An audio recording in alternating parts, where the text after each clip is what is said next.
Fala galera, beleza? Sejam todos bem-vindos a mais um vídeo por aqui e hoje dando continuidade ao estudo para o concurso do Banco do Brasil. Estamos analisando o Código de Defesa do Consumidor e esta é a nossa segunda aula. Bom, antes de começar, eu só peço para que você deixe o seu like neste vídeo para contribuir com o nosso trabalho e, se possível, ative também a inscrição no canal. Assim você está ajudando demais mesmo. E um outro destaque, eu faço o convite para que você se torne membro do canal por R$ 4,99 mensais. Desta forma, terá acesso aos materiais utilizados por aqui, aos nossos mapas mentais e também a alguns vídeos exclusivos. Desde já eu deixo o meu agradecimento a todos os membros. Então vamos lá, pessoal, recados dados, matéria na tela. Fazendo uma rápida revisão, na primeira aula falamos o seguinte: existe uma relação de consumo formada por consumidor, fornecedor do outro lado e tem como objeto um produto ou um serviço. Na primeira aula, conceituamos o consumidor. Falamos que é toda pessoa física ou jurídica que adquire ou utiliza um produto ou um serviço sendo o destinatário final. E existe também o consumidor por equiparação. Poderíamos mencionar a coletividade de pessoas, ainda que estas sejam indetermináveis, e também as vítimas do evento. Então, isso falamos na aula de número 1. Bom, então assim vimos o primeiro sujeito da relação de consumo. Partimos agora para o segundo sujeito, que é o fornecedor. Bom, a conceituação de fornecedor está lá no artigo 3º do nosso CDC, Código de Defesa do Consumidor.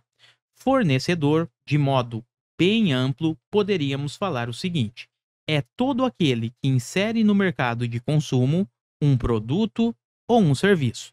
Mas o que cai em prova é a literalidade do CDC, o artigo 3º caput. E por lá temos o seguinte: fornecedor é a pessoa física ou jurídica, então poderemos ter fornecedores sendo pessoas físicas ou ainda pessoas jurídicas. Sendo pessoas jurídicas, podem ter natureza de direito privado ou natureza de direito público. Então, por aqui, extraímos que o Estado, ele poderá ser fornecedor também.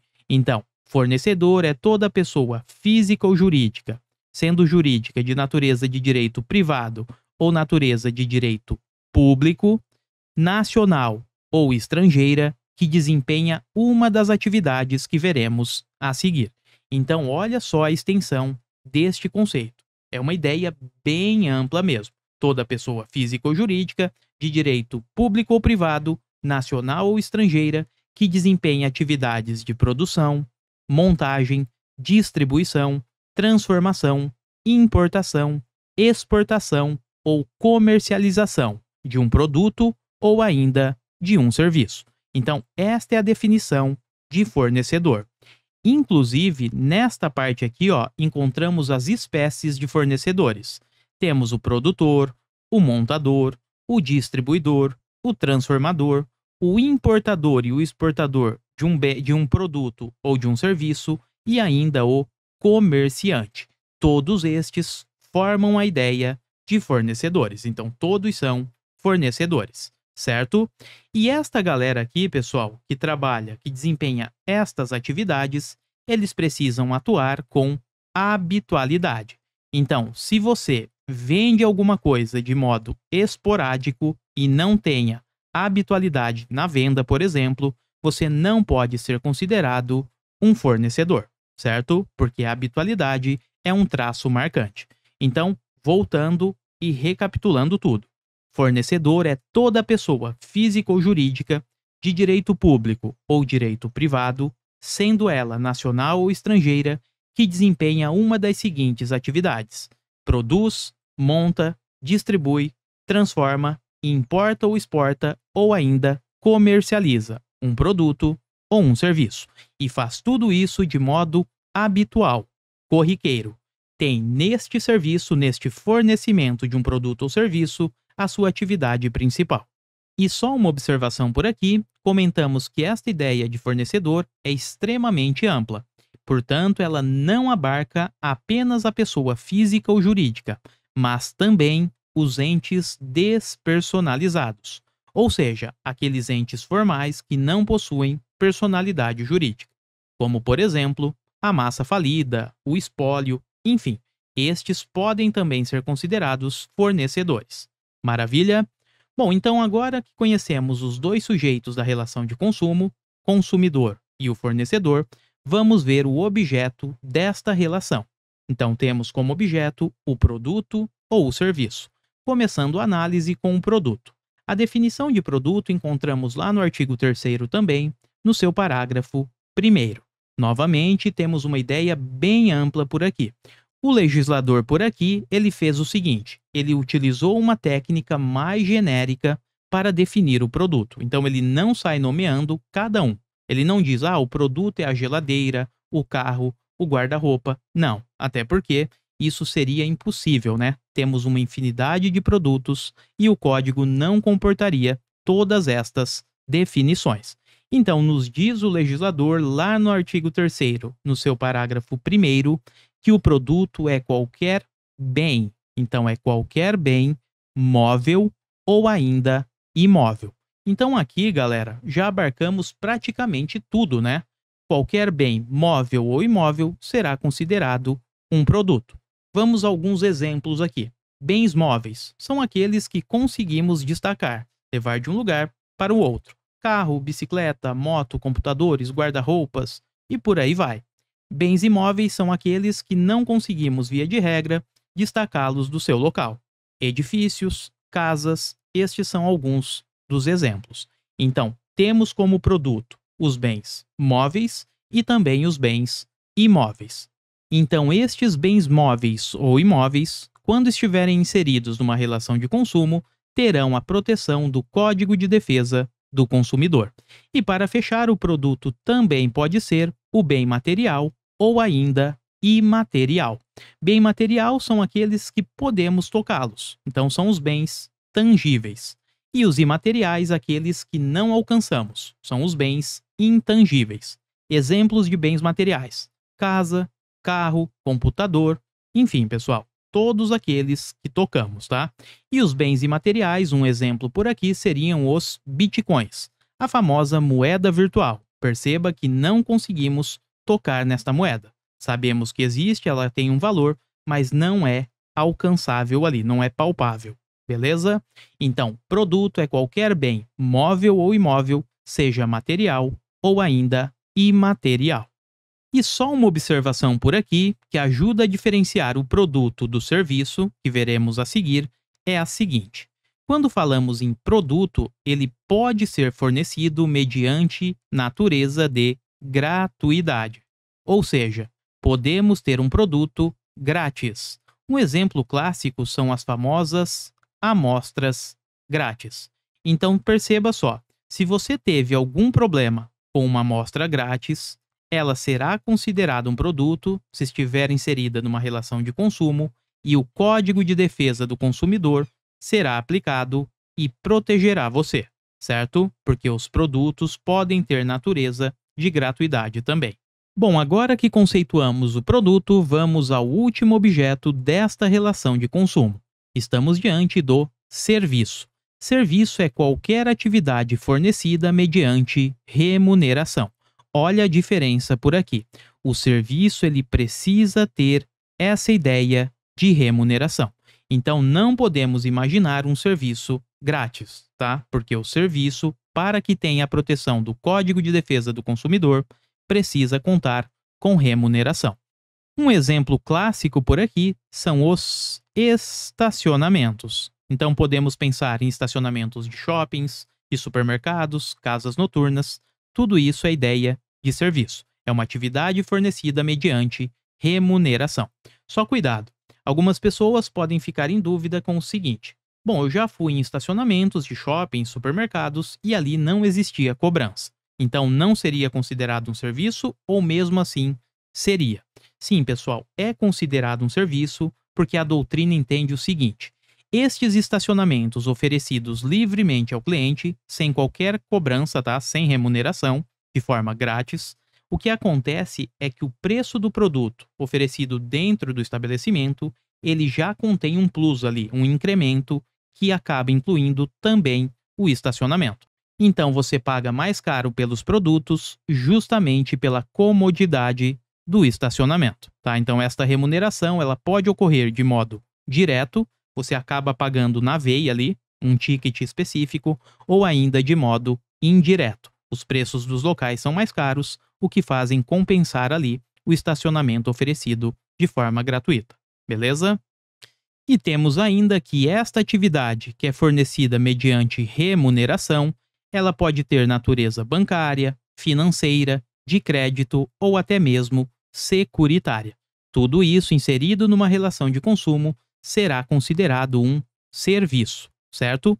Cuidado apenas com um detalhe, que aquelas atividades de natureza trabalhista, as relações trabalhistas, envolvendo o empregado e o empregador, não são amparadas pelo Código de Defesa do Consumidor, tá? Então, excluídas as relações trabalhistas. Bom, gurizada, então aqui vimos toda a relação de consumo. Os dois sujeitos, consumidores e fornecedores, e também o objeto desta relação, os produtos ou os serviços. Falamos do consumidor, que é toda pessoa física ou jurídica que adquire e utiliza um produto ou um serviço como destinatário final. Vimos também os consumidores por equiparação e falamos nesta aula dos fornecedores. Comentamos que é toda pessoa física ou jurídica de direito público ou privado, nacional ou estrangeira que presta uma das atividades a seguir: produção, montagem, distribuição, transformação, importação ou exportação, ou ainda comercialização. Inclusive, será também considerado fornecedor o ente despersonalizado. E falamos também do objeto desta relação, que é o produto ou o serviço. O produto é qualquer bem móvel ou imóvel, material ou imaterial. Cuidado aqui, o produto pode ser oferecido com gratuidade, tá? Temos ali as famosas amostras grátis. E em relação ao serviço, estamos diante de uma atividade fornecida mediante remuneração. Mediante remuneração, tá? Esta remuneração pode ser direta ou ainda indireta. Inclusive, também será considerado serviço aquelas atividades bancárias, financeiras, de créditos ou securitárias. Mas atenção, relações trabalhistas não podem ser consideradas serviço. Por conta disso, não teremos a aplicação do CDC, mas sim da nossa CLT. Bom, então é isso. Teoria completa, vamos treinar com questões de prova. Primeira delas, eu peço para que você pause o vídeo e voltamos na sequência com o gabarito. E o gabarito por aqui é letra C de casa. O ente despersonalizado que desenvolve a atividade de produção é considerado fornecedor. Perfeito, vamos ao erro das outras alternativas primeiro. Letra A. Consumidor é toda pessoa física, certo, mas não jurídica. Errado. Consumidor é toda pessoa física ou jurídica. Letra B. Não se equipara a consumidor à coletividade de pessoas. Errado. Vimos que a coletividade de pessoas se equipara, sim, a consumidor. Então, a letra B não pode ser o gabarito. Bom, a letra C é o nosso gabarito e encontramos nesta parte aqui, ó.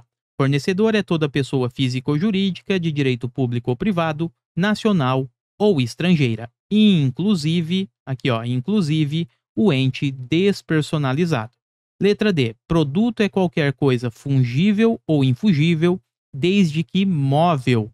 Galera, produto é qualquer bem móvel ou imóvel também, seja material ou imaterial. Portanto, a questão está errada. Imóvel também é considerado um produto. E por fim temos o serviço. Diz o enunciado que é qualquer atividade fornecida no mercado de consumo, beleza, mediante remuneração, ótimo, ou não. Este finalzinho matou a questão e tornou o item incorreto.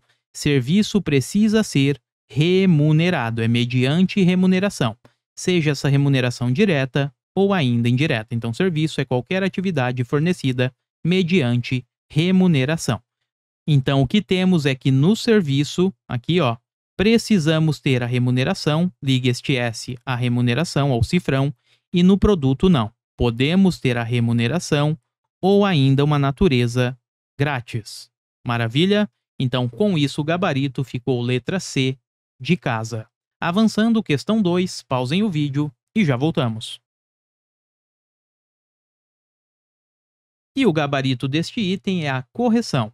De fato, o fornecedor é a pessoa física ou jurídica e até mesmo o ente despersonalizado. Avançando, questão 3, pausem o vídeo e já voltamos. Bom, vamos lá. A questão pede a definição de produto. O gabarito ficou letra B. Produto é qualquer bem móvel ou imóvel, material ou imaterial. Falamos nesta parte aqui, ó, do nosso mapa mental. A letra A, ela traz a definição de fornecedor. Fornecedor é toda pessoa física ou jurídica que desenvolve atividade de produção, montagem, criação e construção. A letra C, ela traz na realidade a definição por aqui de serviço, certo? Atividade fornecida no mercado de consumo mediante remuneração. Letra D não é e letra E também não. Nosso gabarito ficou letra B de bola. Avançando um pouco mais, chegamos à questão 4. Pausem o vídeo e já voltamos. Bom, a questão 4 trata do fornecedor.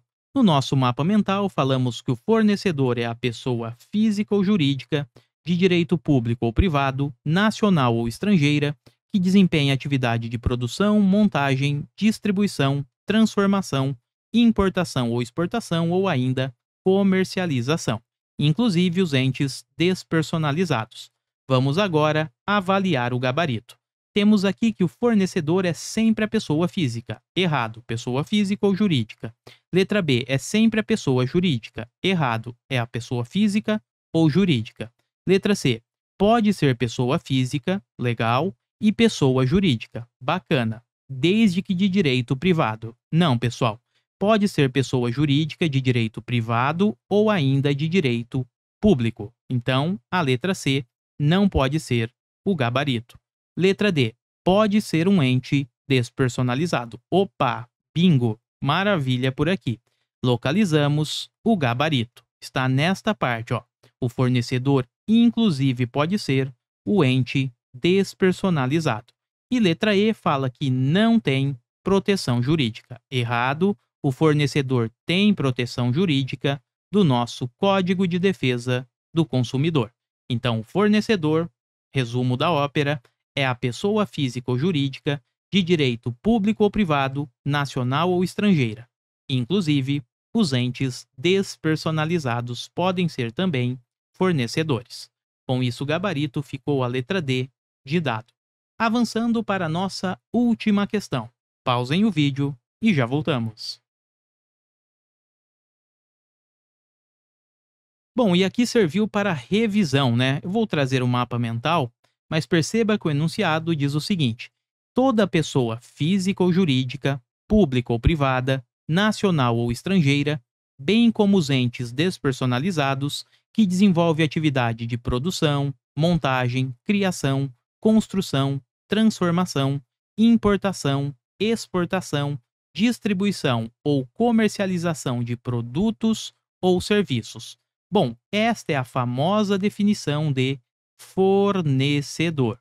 Então, com isso, só temos como assinalar como gabarito a letra E. Bom, galera, dessa forma, concluímos mais um vídeo e avançamos um pouco mais no conteúdo. Vimos a exposição teórica e resolvemos também 5 questões de prova. Eu espero que vocês tenham gostado, agradeço pela companhia e em breve voltaremos com mais vídeos por aqui. Desejo a todos bons estudos, fiquem com Deus, até a próxima e eu fui!